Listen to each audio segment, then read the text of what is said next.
Bueno chicos, entonces recuerda que Anco Marcio es un rey romano llamado pues conocido también como el comerciante.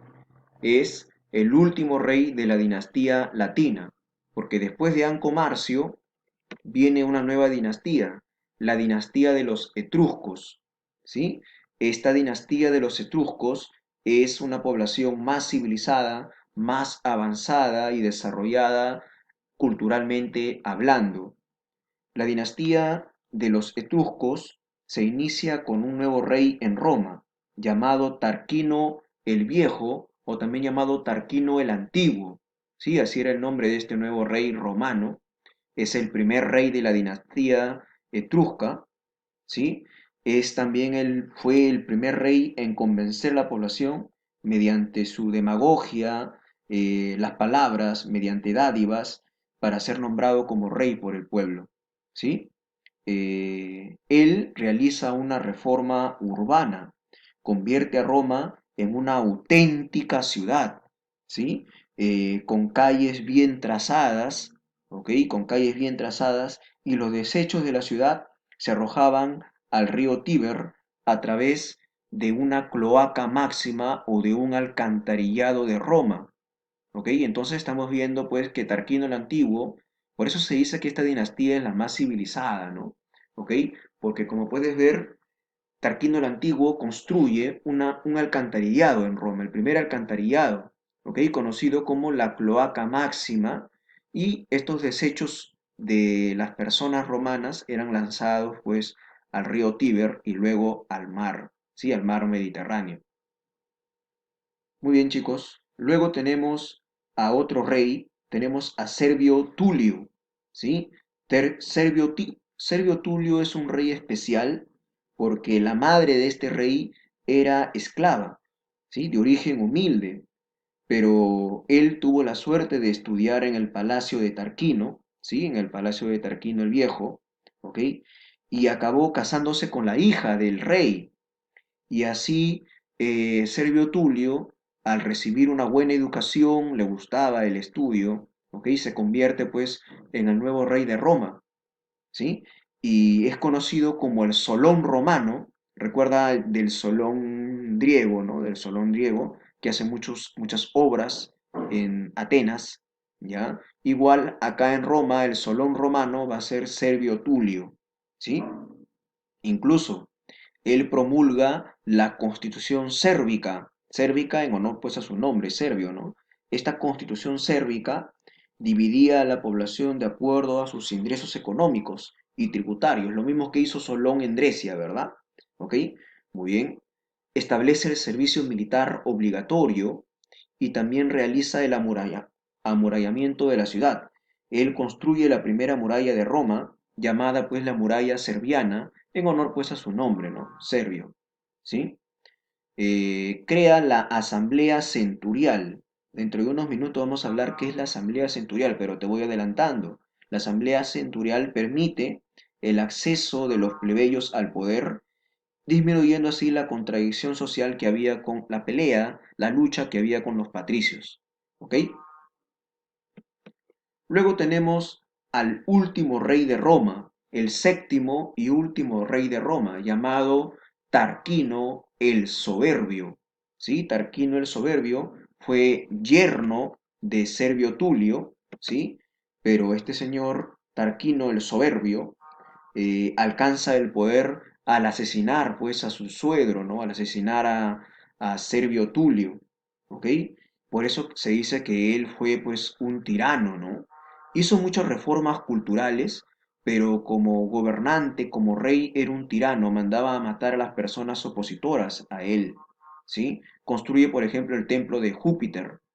Y Tarquino el Soberbio representa pues los intereses de los plebeyos. Él intentó hacer reformas en favor de los plebeyos. Rechazaba incluso la influencia del Senado. Recuerda que el Senado es de los patricios, lo creó Rómulo, descendiente, o perdón, lo creó Rómulo, que funda pues a los patricios, ¿verdad? ¿Sí? Rechaza la influencia del Senado en el poder, ¿sí? De los patricios. Por ello es que los senadores, los patricios, van a organizar un golpe de Estado contra él, lo matan, lo asesinan, ¿no? Fue depuesto, es decir, sacado de su cargo por una rebelión del Senado patricio dirigida por Junio Bruto, debido pues al tiranismo de este señor, ¿no? Al despotismo, a la dictadura de Tarquino el Soberbio, de ahí viene su apodo, el Soberbio. ¿Ok, chicos? Muy bien. Entonces, de esta manera, luego de este golpe, el Senado establece la desconcentración del gobierno en varias instituciones públicas, eliminando así la monarquía y comenzando un nuevo periodo en Roma. Este nuevo periodo es el periodo republicano, desde los años 510 a.C. hasta el año 29 a.C. En otras palabras, fue casi 500 años de este periodo llamado la República Romana. ¿Sí? Acuérdate, luego de la monarquía viene la República. ¿Qué significa la República? Significa, proviene de las palabras res, cosa, públicos, pueblo. En otras palabras, la República es la cosa del pueblo, ¿sí? Lo que le importa al pueblo. En este periodo, esto recuérdalo muy bien, te pueden preguntar en un examen de admisión, en este periodo republicano se inicia la expansión territorial y también el crecimiento económico de Roma.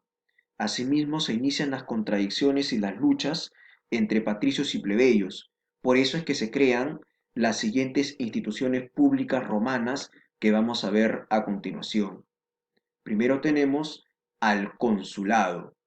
El consulado representa el poder ejecutivo en Roma, ¿sí? El consulado dirige al Senado. Eso no quiere decir que necesariamente es más importante, sino que dirige al Senado. El poder ejecutivo, recuerda, dirige, ¿no? Roma. Estaba ejercido por dos personas llamadas cónsules que ejercían el poder durante un año, ¿sí? Pasando ese año se elegía a nuevos dos cónsules. El consulado tenía el control del ejército, del poder militar, por lo tanto dirigían las campañas militares en tiempos de guerra, el consulado. Entonces el consulado sinónimo de poder ejecutivo. Luego tenemos jóvenes al Senado. El Senado representa al poder legislativo, al Congreso de Roma, ¿sí? Por lo tanto, ¿de qué se encarga el Senado? De crear leyes, ¿ok? El Senado, escucha bien, fue la institución política más poderosa de Roma, la más importante aún que el consulado, era el Senado, ¿no? Ya que son los congresistas de la época, ¿sí? El cargo de senador era vitalicio y como puedes ver acá, no eran pocos, los cónsules eran dos nada más, dirigían Roma, pero el Senado, que frenaba los intereses de estos cónsules, estaba integrado por 300 miembros, por 300 personas, elegidos entre los patricios, pero fueron aumentando en número y en poder, convirtiéndose en la institución de mayor poder político en el periodo de apogeo de la República. ¿Sí? Entonces ahí tenemos al Senado. Luego tenemos las asambleas o comicios, ¿sí? Las asambleas eh, se, organi- se organizaban en tres, ¿sí? La asamblea curial, centurial y tribal, ¿sí? Cuya función era elegir a los magistrados, es decir, tenía, por ejemplo, elegir a los cónsules y elegir a los senadores de Roma, ¿sí? Por eso que se organizaban estas asambleas. Bueno, en la asamblea curial solo estaba conformada por los patricios, ¿sí? La asamblea tribal, ¿sí? La asamblea tribal estaba solamente conformada por los tribunos de la plebe, es decir, la asamblea tribal solo estaba conformada por los plebeyos, ¿sí? Que van a elegir a sus representantes ante el Senado, estos representantes se llamaban los tribunos de la plebe, ¿sí? Dentro de unos minutos vamos a hablar mejor de los tribunos de la plebe. Las leyes de los plebeyos, recuerda, eran llamados plebiscitos. De ahí viene el nombre que hoy en día se utiliza para un referéndum o para una elección, para elegir a un candidato, ¿no? Se le llama plebiscito, ¿sí? Muy bien. La asamblea centurial es la que conformaba a ambos sectores, es decir, a los patricios y a los plebeyos. La asamblea centurial estaba conformada por patricios y plebeyos, por lo tanto era la asamblea de mayor poder e importancia. Los plebeyos, recuerda, antes no tenían acceso a la política, ahora sí influían en el Senado. Recuerda que los plebeyos ahora van a elegir a sus propios magistrados como los cónsules y legislaban en aspectos militares incluso, ¿sí? Muy bien, chicos. Luego tenemos la magistratura. La magistratura son los cargos públicos, los cargos civiles, eran los funcionarios públicos en Roma. Ellos venían dirigiendo las diferentes actividades de gobierno, limitando la concentración del poder en manos del Senado nada más. ¿Ok? Tenemos dentro de los cargos públicos importantes de Roma al censor, que como su mismo nombre lo dice, se encargaba de censar a la población, contar a la población y ver cuáles son sus necesidades.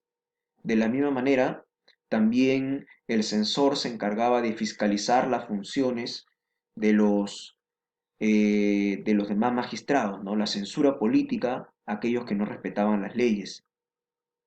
El cuestor, como estás viendo ahí, era el que recaudaba impuestos, ¿sí? La administración económica del Estado. El pretor o los pretores, ¿no? Eran los jueces de Roma. El edil son los alcaldes, los administradores de la ciudad. Se encargaban del orden y la seguridad pública de una ciudad. El dictador, el dictador, chicos, era nombrado solo ante una situación especial, una amenaza interna, una rebelión esclava, por ejemplo, o una amenaza externa, invasión o una guerra en Roma, ¿verdad? El dictador gobernaba Roma solo por un periodo de 6 meses. Era un magistrado de carácter excepcional, ya que su poder solamente era en tiempos de guerra. Sus poderes, ¿ya? Eran entregados por el Senado, ¿no? El Senado se autodisolvía, ¿sí? Y los propios senadores le entregaban el poder al dictador de manera absoluta, no había Senado, en otras palabras. Al culminar dicho lapso, o sea, dicha guerra, el Senado se reaperturaba, volvía a recuperar sus funciones y recuperar sus poderes, y el dictador ya no tenía cargo alguno, era llevado a un juicio para evaluar su desempeño, ¿sí? Muy bien, chicos. Y finalmente tenemos a los tribunos de la plebe, ¿sí? Los tribunos de la plebe eran los representantes de los plebeyos, ¿sí? Era representante de los plebeyos, tenía el derecho al veto. ¿Qué es eso? ¿Sí? Tenían la potestad los plebeyos de oponerse a cualquier medida o designio de los patricios, siempre y cuando perjudique pues sus intereses, ¿verdad? Mediante el derecho al veto. Y ellos, los tribunos de la plebe, no creaban leyes, pero sí proponen leyes, no las creaban al Senado. Su poder de los tribunos de la plebe creció y creció tanto que podían paralizar toda la maquinaria del Estado incluso. Era considerado por ello, los tribunos de la plebe eran considerados el poder negativo de Roma, ya que no creaban leyes, sino que simplemente las anulaban cuando no les convenía. ¿Sí? Entonces podemos ver ahí que la historia republicana de Roma se debate en una guerra entre patricios y plebeyos, como lo voy a explicar en el video que viene a continuación.